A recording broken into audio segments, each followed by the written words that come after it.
Okay, so next slide. So I got to start off by saying I'm not a forester, and I but my education, I started out in land surveying, so I'm quite familiar with forest boundaries and boundary maintenance. I've done my fair share when I was younger of hacking survey lines through the woods. And over the past 13 years, I've worked closely with the Land Registry Office, so I'm very familiar with the property mapping system here in New Brunswick and the land registry system. And since 1993, my education and experience has been in GIS. And I've been involved with the GeoNB program since it began in 2008. So what can we do for you? Well, all of our services are free. We don't charge for anything. At GeoNB, we're organizing and managing the government's geographic data to make it more accessible and easier to use. That includes data downloads, map services for GIS software and web applications, and online map viewers like the GeoNB Map Viewer. And just to give you an example, back in the time period August to September in 2021, there were over 250,000 LiDAR files downloaded from GeoNB. That's about, in total, our downloads were about 15 terabytes for those 2 months. And I remember when I was a young man starting at UNB, and I thought a CD-ROM held a lot of data back in those days. Well, 15 terabytes would be 22,000 CD-ROMs. And that'd be about 60 feet tall if you stacked them without the cases. So I'm always amazed at the amount of traffic we distribute each month. It'll range between about 3 terabytes up to 9 terabytes per month. So over the last year, we've been quite busy. And here's I've got these next 2 slides. I have a list of a few of the things we've accomplished. We completed a server upgrade. We use ArcGIS Server, an Esri product, and we migrated from version 10.2.2 to 10.7.1, which was quite a big leap, and it caused us a few problems. But after a lot of trying, we got it straightened out. We've updated all our base maps, especially the air photo base map. I believe the oldest air photos we have now are from 2014, possibly 2013.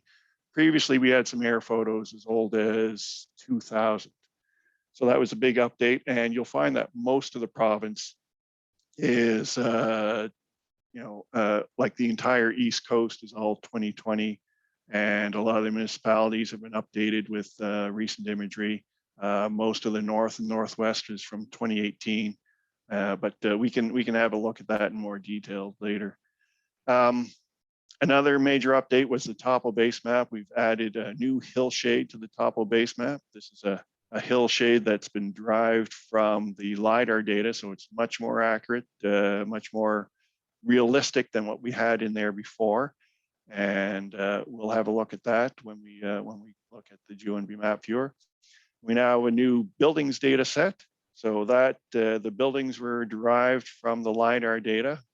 And that buildings data set, you can download it from the GeoNB data catalog. You can access it as a map service, and it's one of the built-in layers in the GeoNB Map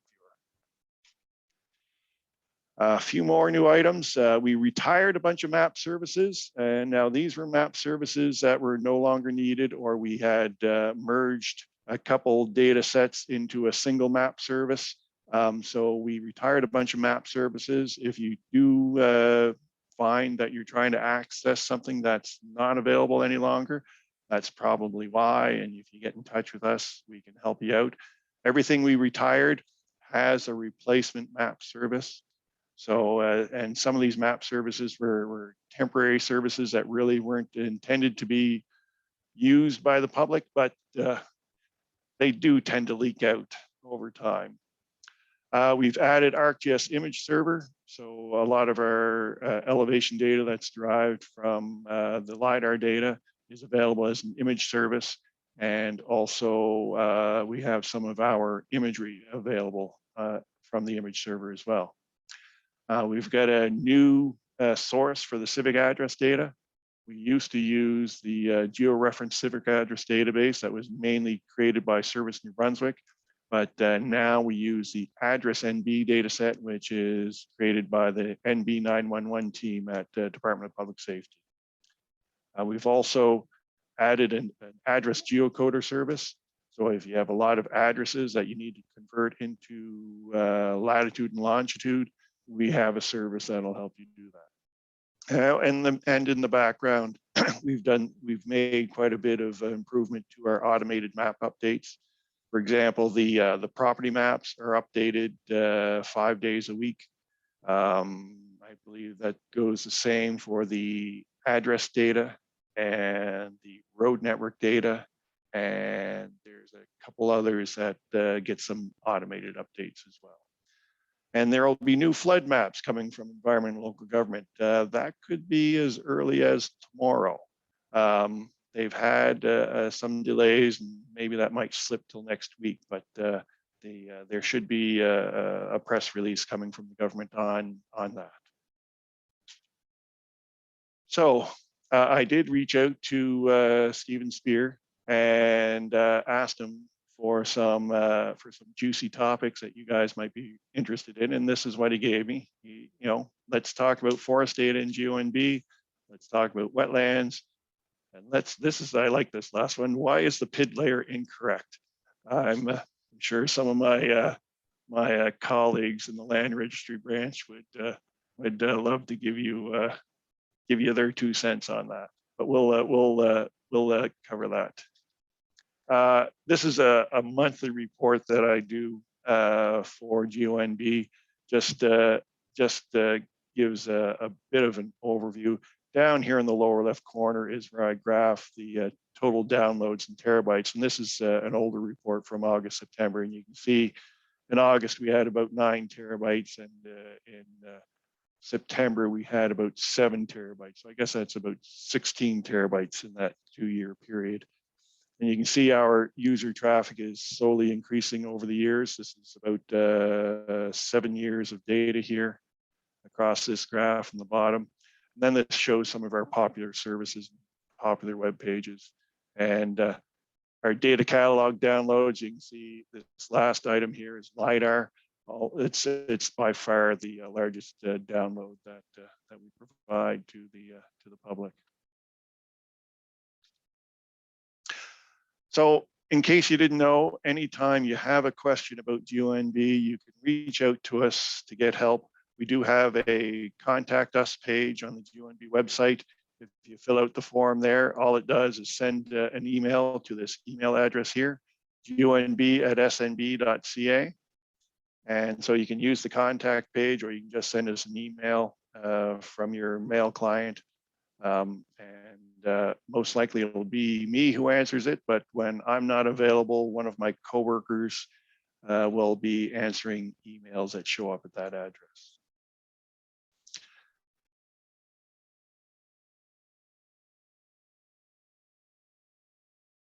Okay, now, can you still see my screen? Are you seeing the GeoNB map viewer now? Can someone confirm that?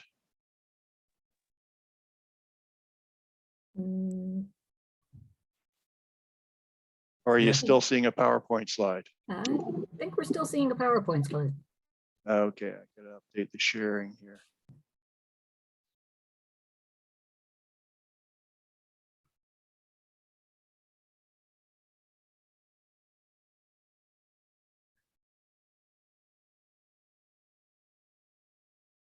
Okay, are you seeing my web browser now with the GeoNB map viewer? Yes, we are.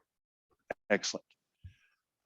Okay, so I mentioned the updates to the topographic base map. You can see in the background here, we now have a very nice hillshade. We did have to reduce the resolution on this because all of the elevation data that we've derived from the LiDAR data, we did it on a 1 meter grid. And in order to build this into the base map, we had to degrade it down to a 5 meter grid. So as you get all the way in, you'll see that it does we do turn off the hill shade. Keep going and further. There we go. The hill shade disappears after you get all the way in,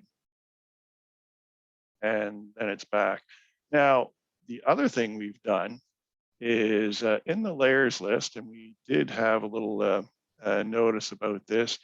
Down here at the bottom of the list, we do have these 3 LiDAR surfaces. We've got the shaded relief, and these are image services, so they are a little slower to respond. And you'll notice the color shading and, up in the hilly part of the province. So you can see we've got hill shading and coloring here to indicate the elevation, but we also have the LiDAR hill shade, which is just a gray hill shade with simulated shadows to give you an indication of the elevation. Now, what I really like about this layer is you can turn layers on top of it. So I can turn the water features on. I can turn on the road features. I can, anything. Let's see, are there any wetlands in this area? Yeah, there's a few wetlands too. So you can see the hill shade and add layers on top of it. Now, a trick I really like is if we switch our base map to the air photo base map.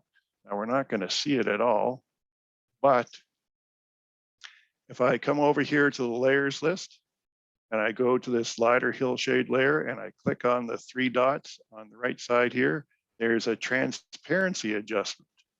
I can adjust the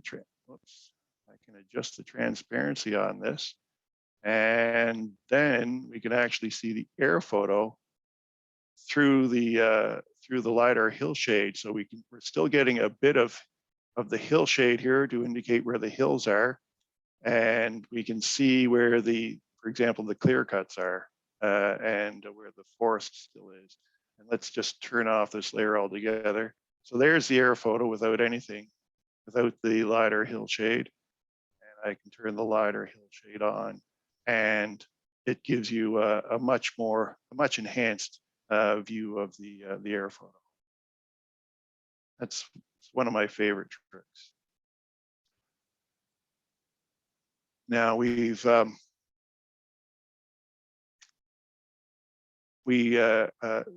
this has been in place for quite a while, maybe about a year. We've really improved the speed on the searching up here now. So up here in the top right, you can search by PID, PAN, or address, or actually you can put a latitude and longitude coordinate in there as well. So you can choose to search just one of these items, or if you just leave it at default, it'll search all of them. So I've pasted a PID number in there. I can hit the search button. And now this is a parcel in Fredericton. And the reason I wanted to use this one is because this PID is actually made up of 6 different parts. And if you happen to search on a PID number that has multiple parts, you will get a list of PID numbers here. It's all the same PID number. And you can see the first one is the top one on the list here is grayed out. That's the one that it's highlighting on the map now. But if I click on the next one in the list, it'll highlight the next part, and I can go down the list and see all the different parts that make up this PID number. Now, the behavior is different in Planet. If I were to do this, if I were to search for this PID number in Planet, it would highlight all 6 of those parts at once. It's just a peculiarity of the way that the GeoNB map viewer will highlight a parcel. We are looking into changing this behavior so that when you type in a PID number, it will highlight all of the parts at once. But that's on our work plan. We haven't got to it yet. So let's, I created a bookmark for this. Oh, this is where I want to be. So let's talk about the PID mapping and why it's incorrect. You can see here, I found a location where we've got a property line here, and you can see where the trees have been cut in the forest, and either, they were not cut properly to the boundary line, or the property mapping is not 100% accurate. I was thinking over here too, they've cut this strip along here. I suspect maybe that's supposed to be along the property line, but you can see there's some separation here between where the property line is and where the cut line is. So the property lines we have a whole team of property mappers. I think there's 8 or 12 of them. And, their job all day long is to review new deeds and new survey plans and other documents that are registered at the land registry. And they take those survey plans and they use the coordinates and the distances and all the information that's on the survey plan to update the property map. Now, if we looked at this parcel here, let's get the PID number. And I'm going to jump over. Now, I didn't do that. I didn't do that with this parcel earlier. I'm going to jump over to Planet here. I'm going to search by that PID number.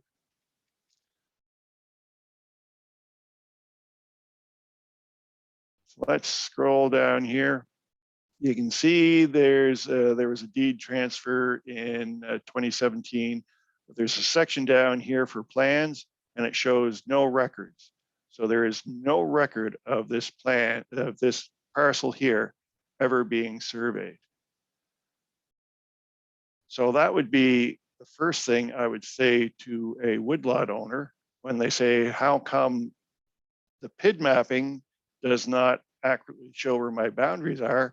I would say to them, well, when was the last time you had your property surveyed? Has your property ever been surveyed? And if you did have your property surveyed, did you register the survey plan at the Registry of Deeds? Now, I think recently it's mandatory for all survey plans to be registered at the Registry of Deeds. Previously, it was optional. If it was a subdivision plan, if it was creating new parcels, creating new PIDs, the plan had to be registered. But if it was just a retracement of a woodlot or a retracement of a boundary, it was not required for it to be registered. So if you're speaking to a woodlot owner, ask him if he has a survey plan, and if it has been registered, he can submit it to the Registry of Deeds and they will update the property mapping. A lot of these lines were created from the best documents that were available to the property mappers at the Registry of Deeds. If the document is not in the Registry of Deeds, they cannot use it to update property maps. And a lot of these boundaries were created from old deeds, Crown grant maps, other information that's available in the Registry of Deeds. And that is why a lot of these boundaries are inaccurate. Now, if you live in a new subdivision, your home on a small residential lot in a new subdivision that was surveyed within the last 2 decades, that's probably going to have very accurate coordinates for every property corner on the survey plan, and that information will be used to update the boundaries in the property mapping, and those boundaries will be very accurate and very close to where they're supposed to be. But a woodlot like this one here, which is way out in the boonies and hasn't been surveyed ever, or hasn't been surveyed in the last 100 years or 50 years, well, there's no way for the land registry to have good information to digitize these boundaries accurately. The other thing you have to take note of too is that there's a disclaimer for the property maps, and it says, actually, I think I've got that right here. There's a brochure that the land registry branch puts out on property mapping. And they have this disclaimer, and it says a digital property map is a graphical representation of property boundaries which approximates the size, configuration, and location of a property. It is not a survey, and it's not intended to be used for legal descriptions or to calculate exact dimensions. It may not be free from error or omission, and it's intended for reference only. And they go into a little more detail in here about what the expected accuracy can be for some of these property lines based on what source documents they had when they tried to create the property map in the beginning.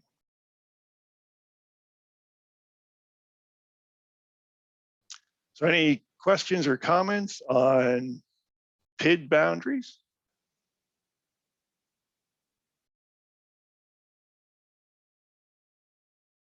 All right, great.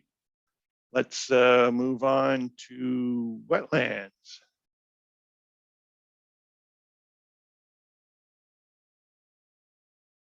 Let's turn on the topo map.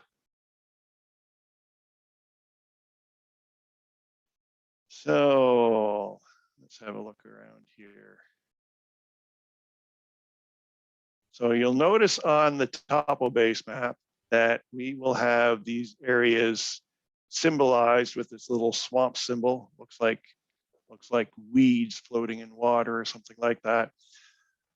The source for the wetlands that are displayed in the topo base map come from the New Brunswick Hydrographic Network. That is the data set that maps all of the rivers, lakes, and streams, and wetlands, and dikes, and beaches, and all of those other landforms and features that are associated with water. Now, this is basically, these are mapped by looking at air photos, and they say, okay, I can see this is a wetland. It looks like a wetland, and this is the boundary of the wetland.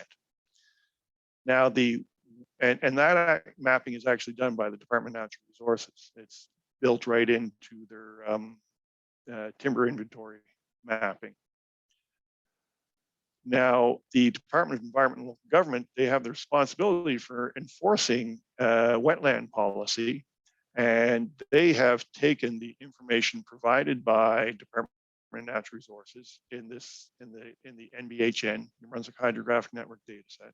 They've taken all the wetland information from that, and they've actually combined it with some additional information, some information taken from the forest inventory.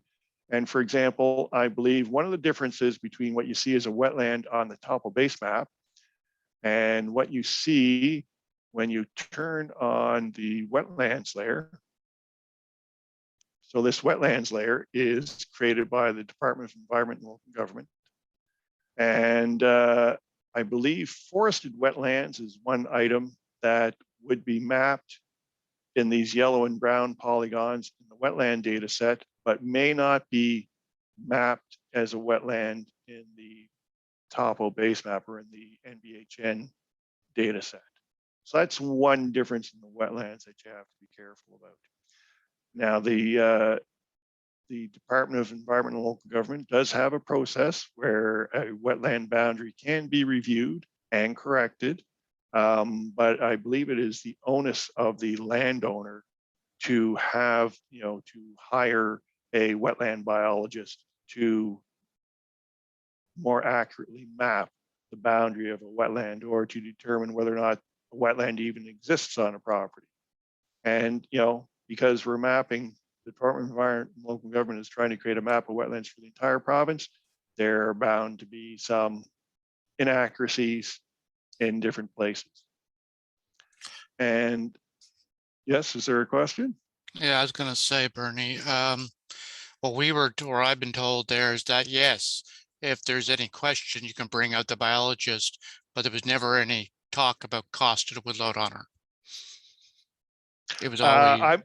I'm not 100% up to date on what the wetland policy is, but my understanding is that it's the landowner's responsibility to hire a wetland biologist to have any wetland boundaries remapped or updated. Well, that would have to be a major change, because since they came out a couple of years ago to talk about the last layer thing, the biologist from Moncton here said, yeah, just call me up and I'll come out and take a look. There was no talk of any cost at all.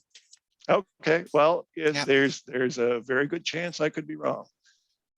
Now, I will point out that there is a separate map viewer specifically for wetlands and watercourse alteration. So there's a program at environment and local government called WAWA, which is Wetland and Watercourse Alteration Permitting. And if you take the address for the GeoNB map viewer, where it says GeoNB, you type in WAWA and you get here, or you go to the GeoNB website and we have an applications page. Let's go there right now. We have the applications page, and it should be WAWA reference map is what they call it. So you can click the start button there to get to it, or if you know the address, you can type it in. So, and the nice thing about that is they have this information panel here, and it gives you a little more information. You know what's new in WAWA. You know, they've got some links down here. There's a wawa@gnb.ca if you have some questions about the reference map, or you have some concerns about accuracy or anything like that. So it gives you a little more information about getting some wetland information. And the difference between the yellow and the brown polygons, yellow polygons are considered provincially significant wetlands. And the provincially significant wetlands are basically all the wetlands in the lower St. John River Valley and the tributaries of the lower St. John River Valley that are adjacent or very close to the river or its tributaries, and coastal marshes. So coastal marshes are also considered provincially significant wetlands, and there may be a few other special cases that have been identified as provincially significant wetlands. And then the brown wetlands, that's all the other wetlands combined. That's the difference between the two. And I believe they don't provide, they don't provide any additional information. Oh, they do. Look at that. So it just gives you a wetland ID and the hectares and the class. Okay, so FW. Is that a fen or freshwater? No, FW I think is a freshwater wetland. FW is forested wetland. Oh, forested wetland. Okay. Thank you.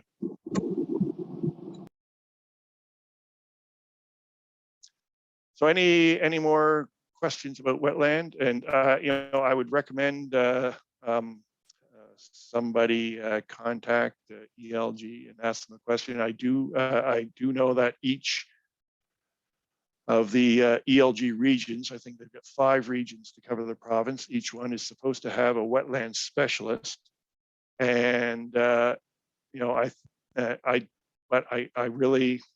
don't know the official word on how to have boundaries remapped or changed. Maybe the wetland specialist will come out and do that for you. I'm not sure, but I do recall in the past they were talking about, and they actually had a training program for wetland biologists to do redelineations of wetland boundaries. So I don't know if maybe that program died, but I would recommend you get some clarification from Department of Environment and Local Government. Don't rely on me. I used to work there. I worked there from 1997 until the end of 2007, but that's 14 years ago now.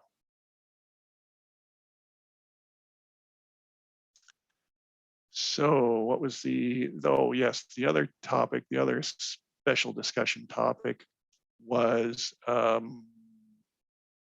forest data in GeoNB. So if we come here to the data catalog, let's just do a simple thing. Let's Control F, REST, forest. So we do have several data sets that come directly from the Department of Natural Resources. We do not do any updating or modification of this data. We get a copy from DNR and we make it available for download here on the GeoNB data catalog. So we have the forest data set, we have forest soils, and we have the non-forest data. Now, some of the other information in here that might be helpful to you are stuff like the wetlands, maybe the wildlife management zones and wildlife refuges. I believe we also have the protected natural areas in here, also protected watersheds and protected well fields. Those would be areas where your cutting or harvesting might be limited. We've got the peatland data set. That's another one that comes directly from DNR. And if you ever want some more details on any one of these data sets, we do have this more info button that will tell you which agency the data comes from. So this one comes from Energy and Resource Development, ERD. Obviously, we haven't updated this. They've changed the department name again back to DNR or DNR-ED, Department of Natural Resources, Department of Natural Resources and Energy Development is what they're officially called now. So it gives a little bit of a description of the data and how often it's updated and stuff like that.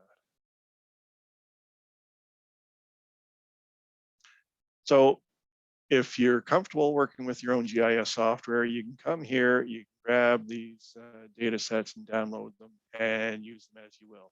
And I'll say again, I'm not a forester. I do not know very much about these data sets. I know they store a lot of information in there about the forest stands, but and we do have a data dictionary for this data set that comes from DNR to help you interpret all of the codes in that in the data set. But I'm by no means an expert in this data. Now, a few of these maps are a few of these data for DNR data sets related to forest, we have created map services for them. Now, we are not the authority on this data, and we've done our best to publish these map services, and you can access them. Now, this is this here is a list of all of the map services that we publish. At the top here, there are some folders listed, but most of our map services we just list in the root folder. And again, if we do a quick search for forest, you can see we've got the forest soils, and non-forest data sets in here. Now, this hyperlink is the link to the map service. So if I right click on that and choose copy link address, and I come over here to the GeoNB map viewer, now I want to show you what you can do with the add data button. So let's zoom in here. Okay, let's turn off the wetlands and add data. This is the add data button here. You click add data and you've got a couple different options on ways you can add data to the map. You can search for data sets that are already in ArcGIS Online. You just type in something here and search. If you have the URL of a map service, you can click on this tab and put in a URL. And this can be an ArcGIS service, web service, or a WMS service, a KML file. But as long as you have the URL for it, you can paste that in here and you can click add. Now we have forest data on top of the GeoNB map viewer. And I believe if I click here, cycle through these other pop-up windows.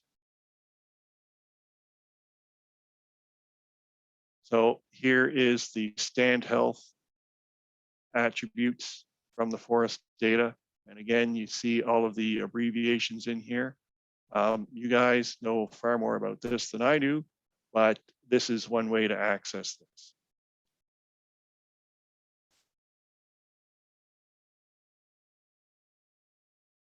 Now, when you use the add data tool, if you come over here to the layers list, you'll have a new entry at the top of the list. So you can see here, this is the name of the map service on the GeoNB server, GeoNB DNR Forest. And so I can turn this layer on and off just like any other layer. And I can also do that transparency trick too. So I can adjust the transparency of this layer. So you have a fair bit of control. Now, another thing you can do with the add data button is if you have a file on your own computer, and that can be a shape file, a CSV file, which would just be point data, a KML file, a GPX file, or a GeoJSON file. So let me see, I believe I got some KML files on my desktop. Oh no, I got GPX files. GPX, let's see. Fredericton control modules.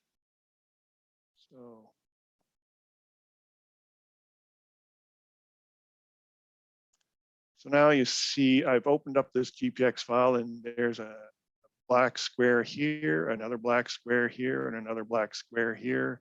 And again, if I go to the layers list, there's a new item in the list here at the top. And unfortunately, we don't get any control. Let's see if I click on that. I do get a little bit of information that's stored in that GPX file along with that. It's telling me the monument number is 5055. So there's several different ways you can take your own data and add it to the GeoNB map viewer. One thing I will mention is if you have a shape file, your shape file has to be all compressed into a zip file. So all of the elements of the shape file, which is I believe up to 6 or 8 different files, could be just as little as 3, but all of those component files have to be zipped up into one zip file. And let's try. Don't know exactly where I'd find a shape file right off the top of my head.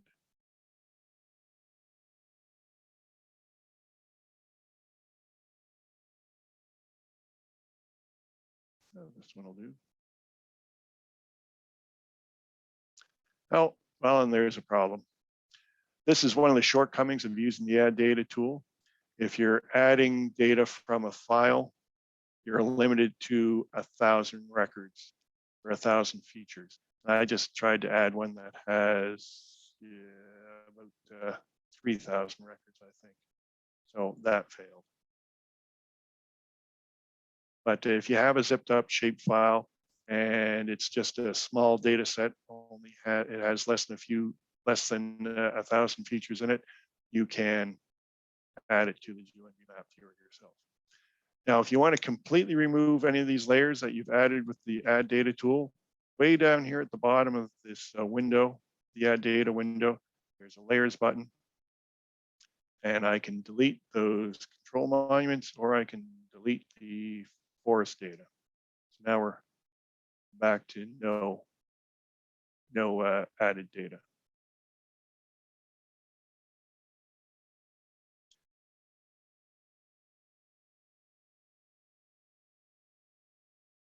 So those are the 3 special topics. We did the forest data, we did why the PID boundary is inaccurate, and we did wetlands. Anybody else have any burning questions that they'd like me to address? Bernie, are there any plans to add the enhanced forest inventory on GeoNB? No. Now, I showed you an example of adding a GeoNB map service to the GeoNB map viewer. But if you know the address of, let's see, let me open a new tab here. If you know the address of the service directory at DNR, you can add their data to, I believe it's here.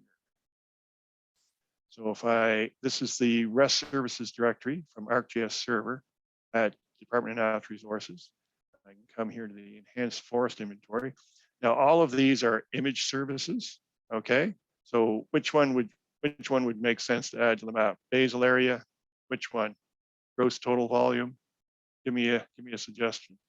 Let's go with gross merchantable volume. Gross merchantable volume. Okay, so right click on that, copy the link address, come back here to the GeoNB map viewer, And again, we go add data.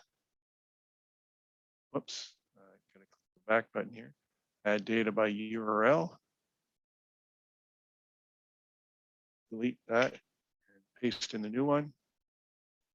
Click add. Now this is an image service, so it'll be a little slower than a map service. There we go. Now I don't think you can get any information by clicking on the map. Just getting, we're just getting hits back from the GeoNB map services. So, but if we come here to the layers list, again, you'll see a new entry here for the gross merchantable volume. And if we click on this little arrow to expand it, you get a little legend here, which not overly useful, goes from 0 to 558. So the lighter colors, the brighter colors are the higher volumes. Is this helpful to you?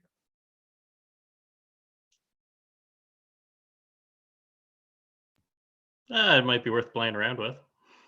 Okay.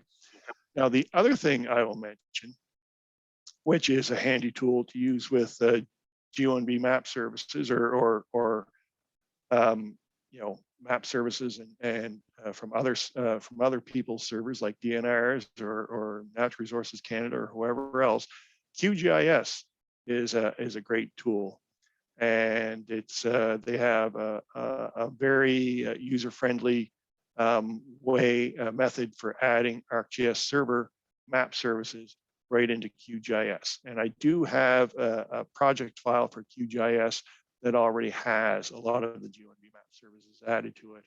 And so if you download QGIS, which is an open source free GIS tool, you can do a lot of everything that you do in the GeoNB map viewer, you can do in QGIS, and you can do a whole lot more. They've recently added some tools for working with point cloud data in QGIS, and they're actually they've got some work underway right now to expand and enhance their capability to work with point cloud data. Yeah, we've got my application set up to work with the EFI. That way we don't have to go through any of the calculations. Plus with the arc map thing I've got built there, you can add in some of these layers directly from GeoNB right to the arc map page. I've got that set up for the imagery already. Yep, exactly. The yes, that's a good point to make. ArcMap or ArcGIS Pro, you can very easily add any of the map layers from the GeoNB servers or the DNR servers, or Natural Resources Canada, whoever. There's lots of sources for map layers. Of course, with ArcMap or ArcGIS Pro, they work very well with GIS server. It's very easy to add those map services.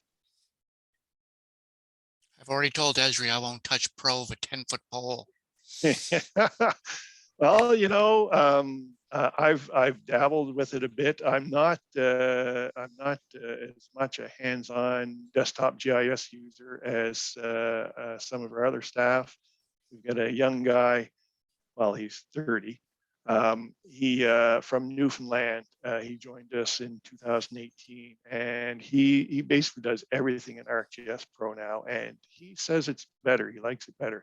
It's a lot of it, a big change on the user interface, and I think our group has done the ArcGIS Pro training course twice because we did it once really early before any of us were ready to make the switch to ArcGIS Pro, and then I think 2 years or more later we did it again. And going through the exercises in the training course, and this was a training course put on by Esri Canada, you get this flow, and you're going from the layers list on the left side, and you're making a selection, and then a context sensitive panel opens up on the right side. You see this this flow in your movement, and it gets quite regular. I think it is. The user interface is very well thought out, it is an improvement. Now, the really nice thing about ArcGIS Pro is that it is a 64-bit application. ArcMap is a 32-bit application. The current version out now is 10.91, and I believe 10.91, or maybe the next version 10.10. If there is a 10.10, it might jump to 11. But either the 10, I think 10.91 is going to be the last version of ArcMap, and so you'll be able to use ArcMap 10.91 for a few years, and then they'll end support for it, and then you're kind of up the creek without a paddle. So I would Only if you need recommend. help. Oh yes, only if you need help. But it's not just getting help. There's no longer any patches for your software, right? And we just went through the log4j issue. It's only a matter of time before there's going to be a vulnerability in ArcMap that will not get patched, and your departmental security officer is going to tell you can't use that software anymore. I mean, at least that's what would happen to me at Service New Brunswick. So there certainly is value in upgrading, and I know a lot of people malign ArcGIS Pro, and I do have to say, the early versions of it, back, 1.5, 1.8, some of those versions, they were terrible and they crashed all the time. I think now they're up to 2.9 something, and it runs much better. It can take more advantage of your computer resources because it is a 64-bit application. So, it's, if I was a day-to-day desktop GIS user, I would be using ArcGIS. Well, I've got clients for my own business who've got stuff built and they just shake their heads because it works fine. They're being told to upgrade, and sure, you got $20,000 to pay for me to upgrade for everything else? No, I don't think so. Yeah, no, that's absolutely. If you have heavily invested in customization and applications, that run on top of ArcMap, then yeah, it's a much bigger issue to complete the upgrade. I know people are still using ArcView. Oh yeah. I remember a couple of years ago, it was a land surveyor complained to me that he could not open our wetlands data. We back at the time we were distributing the wetlands data also in the DXF format. He says, I have AutoCAD 2000 and it will not open that DXF file because it's too large. And at the time, I think AutoCAD 2000 was actually released in 1999. I think it was 2015 or something like that I got the complaint. And really, it's not my job to help you support your 16-year-old software that you've never bothered to upgrade. So, I mean, I'll be a lot more diplomatic than that. But when somebody calls me up and they have a complaint about a problem with their data, when it comes down to it, you have to follow where your software vendor is going and stay on top of things. Oh, Esri doesn't like me already, so we have discussions now and then. Oh, another thing I will point out that is coming soon, and I can give you, let's turn this layer off, give you a sneak peek. So let's go, now nobody pay attention to this because I'm going to switch over to our test servers. And there we go, and contour. So we only have 50-meter contours right now, but soon, let's switch to the gray base map so these contours show up a little better. We'll do the add data trick again by URL.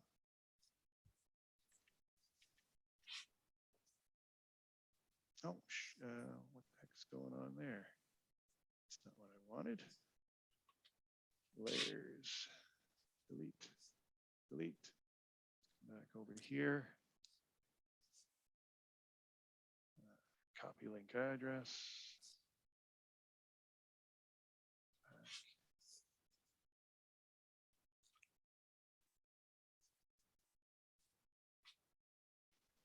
Yeah, that's the right URL.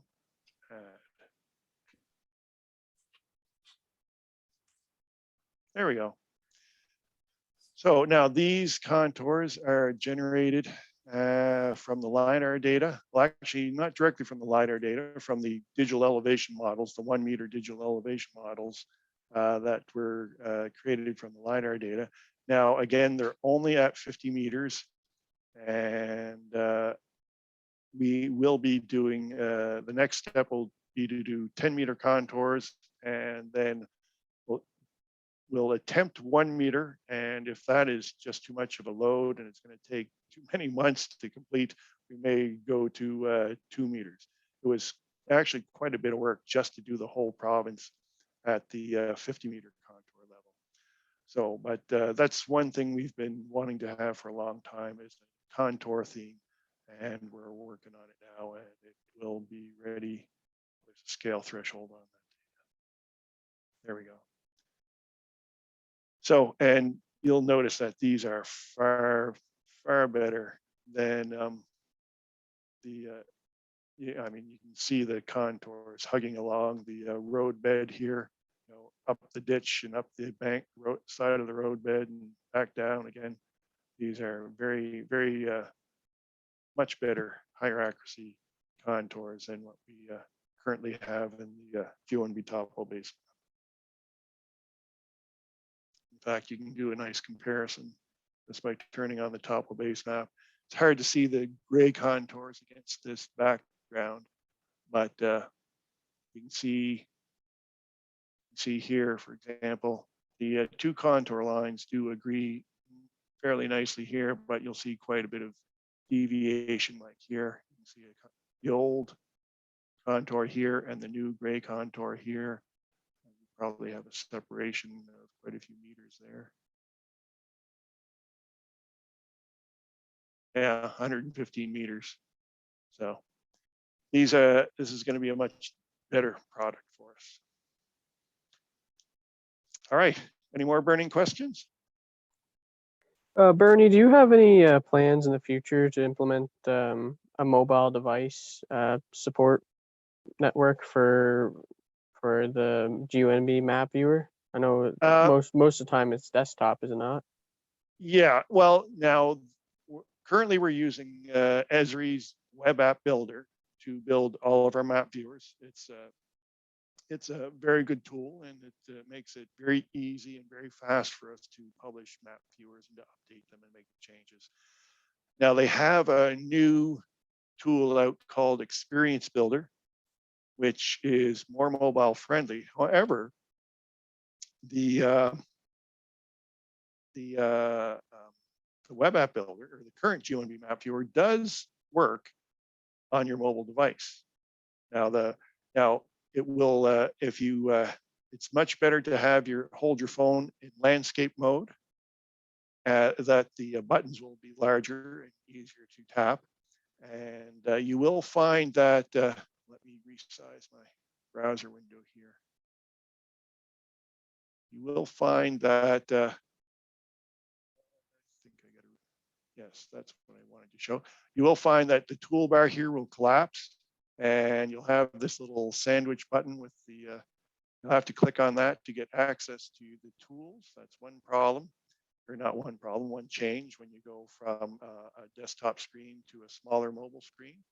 But it will work on a mobile device, and you can even use, you know, your phone's location to center the map view on where you are, and that's this button over here, my location. Now, when you're on a desktop computer, it just uses, you know, a rough geolocation of your IP address. Now, Bernie, I find when you have your GPS enabled on your phone with that, it limits you on how far you can actually zoom in. Sometimes it kicks you back out to a farther. Yeah. I've noticed that too. It's you know, it's not a perfect tool. They say it's mobile friendly. I wouldn't call it, you know, mobile first or mobile compatible. Yeah. So yeah, it's not perfect. Now it looks to me like Esri is going to be moving and pushing users who want to create online applications are going to be pushing them to use the experience builder instead of the web app builder.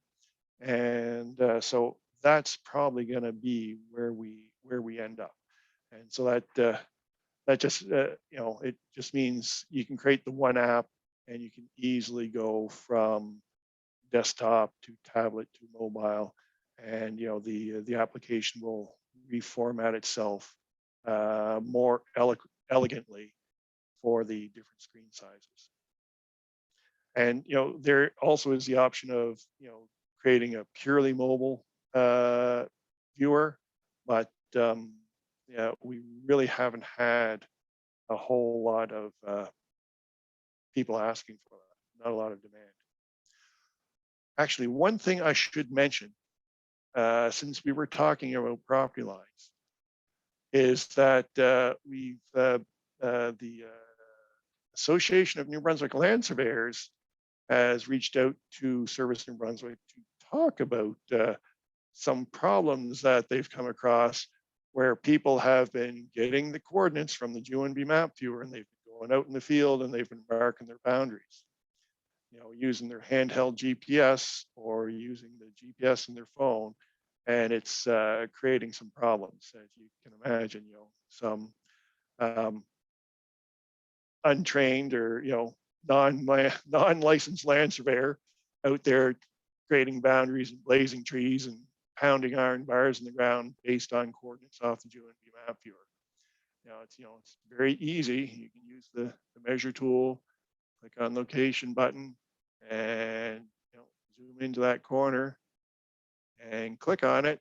And there, well, you've got coordinates, down to 5 decimal places, which you round that, that's to the nearest meter approximately in New Brunswick, down to 5 decimal places. And then you go out in the field and well, there's tree canopy, and you're using your handheld GPS or your mobile phone.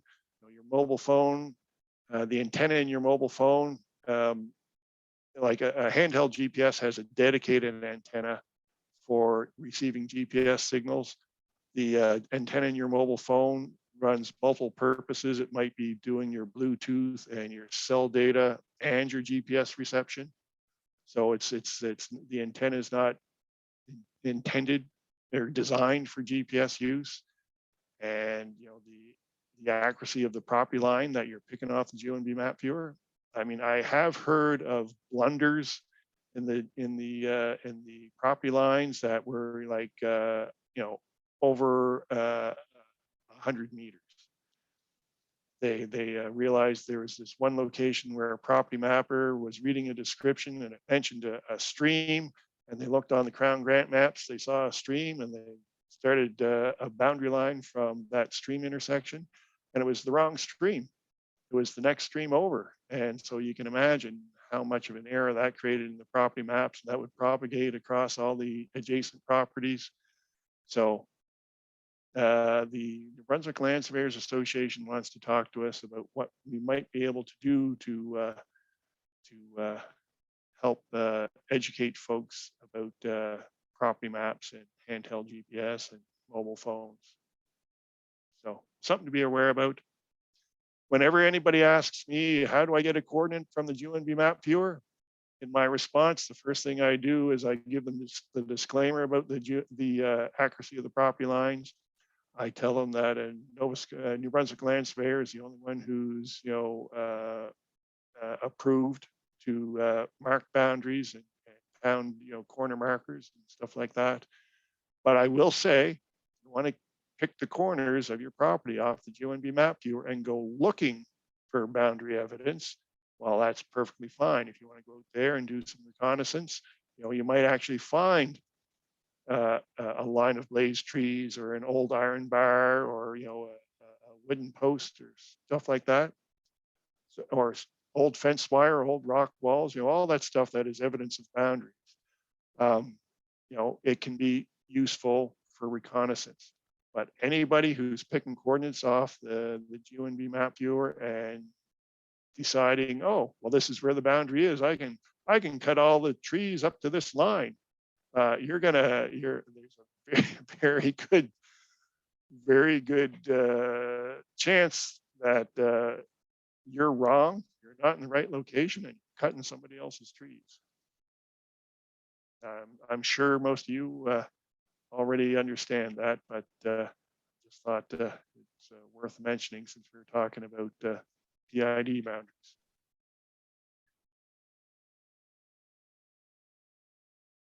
So any more burning questions?